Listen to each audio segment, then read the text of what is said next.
Jadi kalau gini, Anda kalau bekerja, saya, Anda, kita bekerja, kan dapat gaji ya? Gaji. Ya, itu bahasa Arabnya gaji. Sekarang ada yang menyebut ratib. Ratib. Pokoknya disebut ujrah. Pokoknya yang harus dibayar. Makanya kalau Anda ke Timur Tengah itu naik taksi, ada tulisan atasnya taksi ujrah. Ya, bukan punya si ujrah. Nanti kalau ke Mekah naik taksinya punya si ujrah, si ujrah punya banyak taksi. Ya, bukan. Itu taksi bayar. Bukan gratis, bukan free. Jadi begitu Anda keluar menggunakan jasanya, bayar, berikan pokok dari jasa yang telah dia kerjakan. Perhatikan baik-baik. Teman-teman sekalian, ketika Anda bekerja dalam urusan dunia, Anda mendapatkan ujrah. Nih bayar 10 dinar, 10.000 rupiah, sekian, sekian, sekian. Ketika Anda kerjakan untuk misi akhirat supaya bekal untuk pulang, bukankah 10 juta ditabung, tabung, bikin rumah kan? Beli pakaian yang elok, beli kendaraan. Sama persis Anda sholat itu diberikan juga bayarannya, diberikan juga pokok pemberiannya. Anda puasa diberikan pokoknya, baca Al-Quran dikasih bayarannya, namanya pahala. Dalam bahasa Al-Quran disebut ajrun namanya. Dunia ujrah, akhirat ajrun.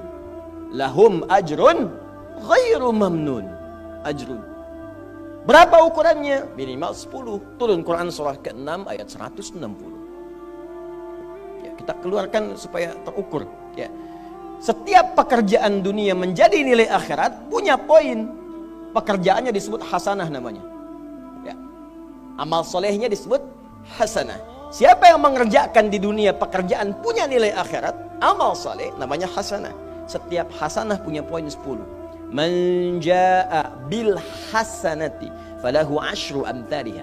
Siapa yang mengerjakan perbuatan di dunia dan punya nilai akhirat, bekerja dikerjakan karena Allah mencari yang halal. Tuliskan poinnya.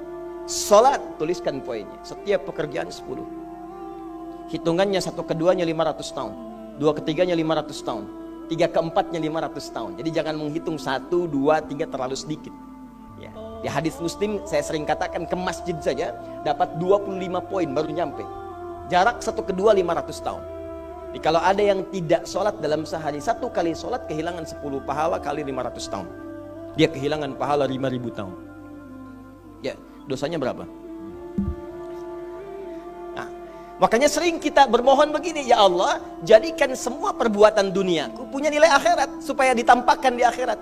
Di hasanah dunia ini akan ditampakkan saat dihisab di akhirat.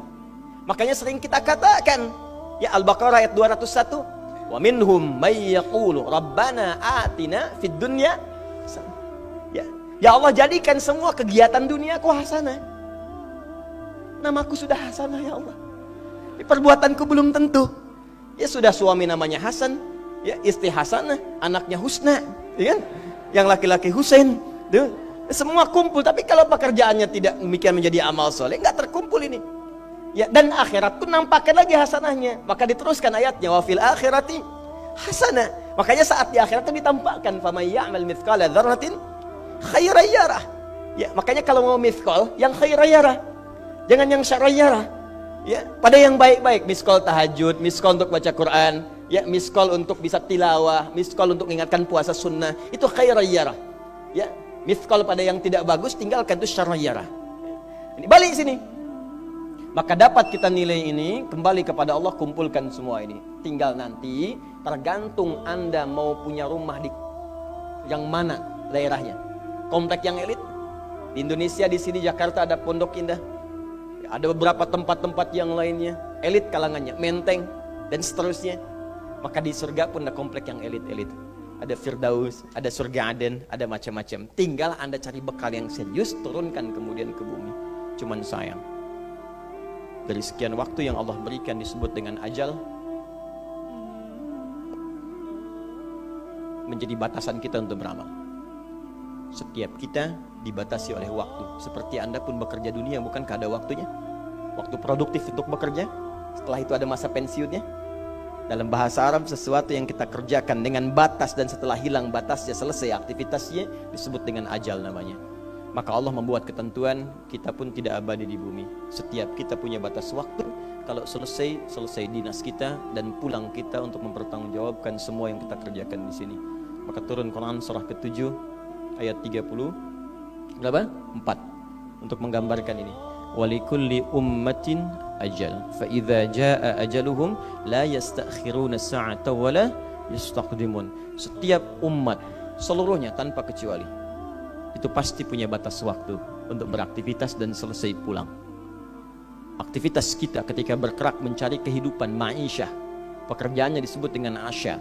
Diingatkan kalau harakat fathah turun ke bawah kasrah artinya selesai harakatnya, hilang pekerjaannya. Dari asya menjadi isya. Setiap hari diingatkan kita dengan salat isya. Hei, seaktif-aktifnya Anda, sesibuk-sibuknya akan selesai semua itu dan semua kita akan pulang. Bukankah setelah isya kita terpejam? Itu kan latihan. Makanya dalam doa saat akan tidur jadi disebutkan bisikallahumma amutu wa ahya. Ada riwayat lain ahya wa amut. Riwayat populernya amutu wa ahya. Mungkin malam ini saya pulang, saya meninggal. Makanya saat kita bangun dari tidur kita ucapkan alhamdulillahilladzi ahyana ba'dama. Ada maknya, sementara aja. Satu saat mungkin pulang. Kita nggak tahu di bagian mana yang tidur itu mengakhiri kehidupan kita saat kita pulang. Karena itu serius. Ada saatnya kita pulang. Nah teman-teman, ternyata sudah tahu akan pulang pun masih ada yang tidak memanfaatkan waktu dengan baik. Tanyakan pada setiap manusia ya, dari detik ini, dimulai dengan diri kita. Kita manusia kan? Tanyakan pada diri kita, Anda wafat tidak? Anda pulang tidak? Anda meninggal tidak? Kalau sadar pulang, maka cari bekal yang baik. Berarti Allah benar kan? Kata Allah setiap kita akan wafat. Kullu nafsin dha'iqatul maut. Setiap yang punya jiwa meninggal. Bahkan dikasih informasi jelas kok. Yang bawa maut disebutkan namanya malakul maut. Quran surah 32 ayat ke-11. Qul yatawaffakum malakul mautil ladzi wukkila bikum. Disebutkan.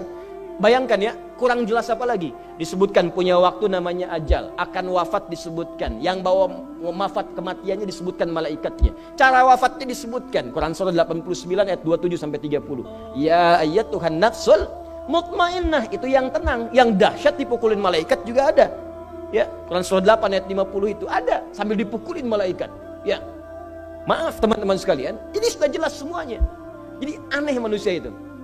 Sudah tahu akan meninggal, tahu ada kenikmatan, ada siksaan, tahu ada surga, ada neraka, tahu ada kenikmatan kubur, ada siksa kubur. Kenapa masih main-main juga? Kenapa nggak dimanfaatkan? Dan dia tahu ada yang menyolatkan, ada yang disolatkan. Apa nggak sempat terfikir ketika Anda wafat siapa yang menyolatkan? Bukankah yang paling indah yang menyolatkan orang yang selama ini kita rawat? Anak yang pernah dikandung, diberikan ASI, dirawat-rawat. Anda menyiapkan apa gitu? Kita menyiapkan apa? Sayang-sayang investasi keluar banyak ketika wafat gak bisa berlaku apapun. Bahkan ada yang sebelum wafat pun sudah dibuang dari keluarganya. Waliyadzubillah. Nah, sekarang dari sekian kegiatan aktivitas kita, berapa yang sudah punya nilai di mata Allah menjadi amal saleh? Sekarang kita ukur. Ya, sekarang kita ukur. Pelan-pelan sebentar ya. Ini rata-rata usia berapa tahun? Oh baik, 40 tahun ke atas ya. Ya. Walaupun atasnya mungkin agak banyak, atas gitu ya, bagian. Nggak apa-apa. Fokus sini ya, edisi kali ini fokus saja. Biarkan saya yang datang, terangkan, tulis, hapus. Ya. Antum simak aja lah, simak, tulis dengan baik, mau ketawa-ketawa, sudah masuk surga, alhamdulillah. Udah cukup dengan amin, lihat dulu. Ini saya sering sampaikan, ini kita kasih batas standar di Al-Quran aja lah, 40 tahun misalnya. Ya, standar keseriusan beraktivitas. Ya, lihat sini. Konon dalam sebuah penelitian sederhana, manusia itu kalau dihitung-hitung aktivitasnya setengah dari usianya, itu umumnya walau tidak semuanya teralokasikan untuk tidur, beristirahat, tidur. Dari mulai lahir, bayi kecil tidur, dewasa beraktivitas, tidur siang, tidur malam, tidur macam-macam, tidur kecapean, tidur ngantuk, tidur lelah, tidur segala rupa, tidur. Setengah dari usia. Jadi kalau 40 tahun, tidurnya berapa tahun? 20 tahun. Baik. Sisanya beraktivitas, ya. Nah itu berapa tahun? 20 tahun. Jadi di sini kalau kita hitung, ya kalau beriman, alhamdulillah kita sholatnya, puasanya, baca Qur'annya, tapi juga kerjanya, tertawanya, candanya, macam-macamnya 20 tahun. Dari 20 tahun ini, berapa yang jadi aktivitas ibadah? Yang jadi ibadah berapa? Ya, jangan terlalu pesimis ya, ambil 10 tahun misalnya. 10 tahun ibadah. Nah, jadi di sini adalah sholatnya, baca Qur'annya, puasanya, dan sebagainya, sedekahnya, infaknya. Apakah semua ibadah itu langsung diterima? Belum tentu. Syaratnya ikhlas. Wa ma umiru illa liya'budullaha mukhlishina lahuddin. Quran surah 98 ayat 5. Pertanyaannya, dari ibadah yang kurang lebih 10 tahun ini, berapa tahun yang ikhlas? Ya, ambillah tengah-tengahnya 5 misalnya kan? 5 tahun. Ini yang ikhlas, insya Allah. Yang ikhlas kurang lebih 5 tahun. Jadi usia 40 tahun ini yang produktif amalan yang kurang lebih harapan kita diterima oleh Allah insya Allah 5 tahun. Dosanya berapa tahun?